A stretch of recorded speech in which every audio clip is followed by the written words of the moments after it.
एक बार रहते थे दो जुड़वा भाई अपने एक और छोटे भाई के साथ भुवनेश्वर नामक एक गांव में।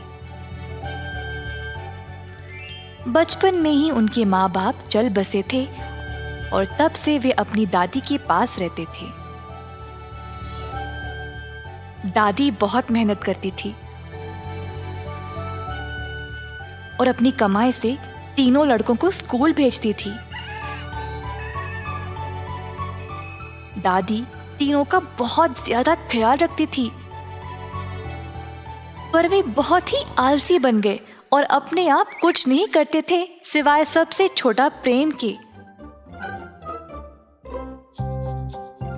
जो अपनी दादी की मदद खेत में किया करता था। सालों बीत गए और दादी जुड़वा भाइयों को लेकर परेशान थी। मुझे देखो बच्चों, मैं बहुत बूढ़ी हो चुकी हूँ। मेरी सेहत भी ठीक नहीं रही। मैं ज्यादा समय तक जीवित नहीं रहूंगी। कृपया अपना ख्याल खुद रखना सीखो ताकि मेरे मरने के बाद तुम परेशानी में ना पड़ जाओ। तो फिर प्रेम का क्या? प्रेम तुम दोनों की तरह नहीं है, ये तो जानते हो ना। वह रोज मेरे साथ खेत पर आता है, घर के काम काज में भी हाथ बटाता है और तुम दोनों बस खेल कूद में और सोने में समय बिताते हो। प्रेम जिम्मेदार है, तुम दोनों को उससे कुछ सीखना चाहिए। दादी की बात सुनकर राम और श्याम बस चुप रहे। अगले दिन से दोनों भी खेत जाना शुरू किए, पर जल्द खेती बाड़ी से ऊब गए और पहले की तरह आलसी बन गए। दादी अम्मा बहुत निराश हो गई। कई साल बीत गए और जुड़वा भाई और भी आलसी बन गए। दादी की सेहत भी बहुत खराब हो गई और अंत में वह चल बसी। दादी के मरने के बाद तीनों भाई बहुत ही अकेले पड़ गए।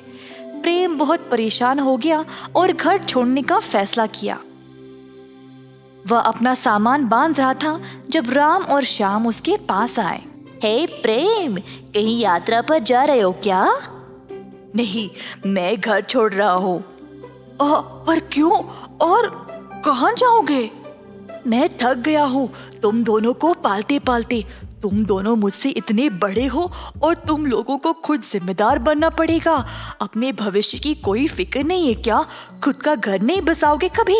अपने परिवार का ख्याल कैसे रखोगे? राम और श्याम को बुरा लगा और दोनों ने प्रेम से माफी मांगी। हमें माफ कर दो छोटे, हम जरूर बदलेंगे। अब तुम्हारी मर्जी, मैंने तो फैसला कर लिया है, मैं जा रहा हूँ। उस दिन से प्रेम ने बहुत मेहनत की और अच्छे पैसे कमाए।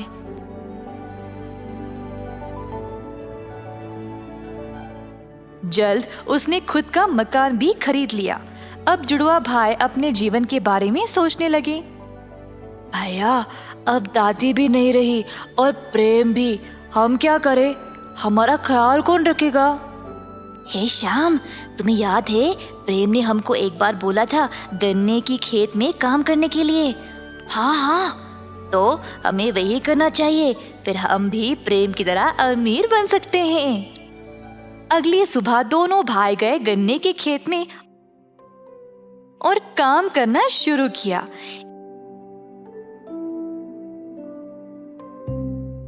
एक घंटे के अंदर अंदर आलसी लड़के थक गए। राम और श्याम को काम बहुत ही मुश्किल लगा, तो वे खेत पर वापस नहीं गए। फिर से सोचने लगे कि अब वह क्या करे। श्याम, मेरे पास एक रास्ता है अमीर बनने का बिना सरदर्दी के। सच? क्या है? अरे बताओ मुझे। तुम्हें याद है दादी हमें एक जादुई ऑक्टोपस के बारे में बताती थी?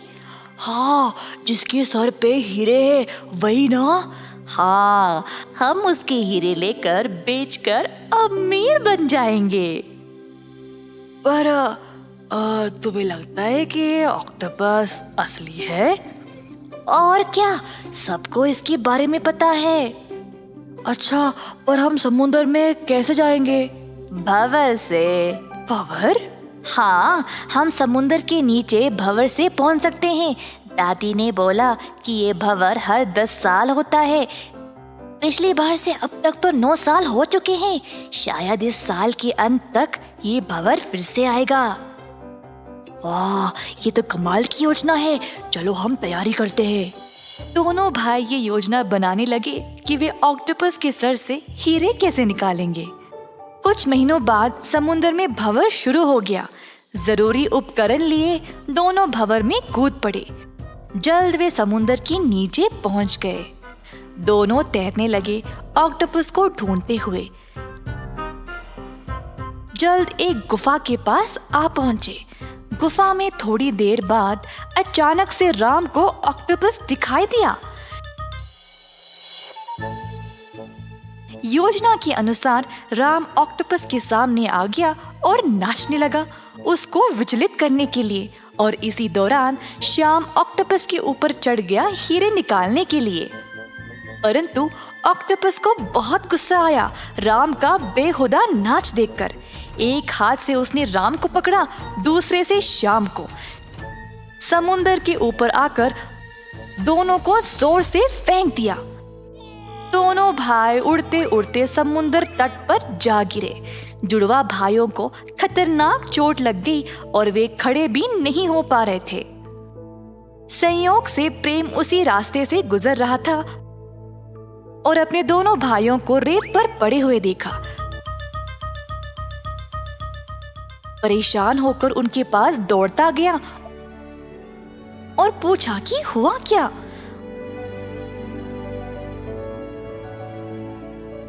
उनकी कहानी सुनने के बाद प्रेम बहुत निराश हो गया और बोला, हाय, अच्छा हुआ जो भी हुआ।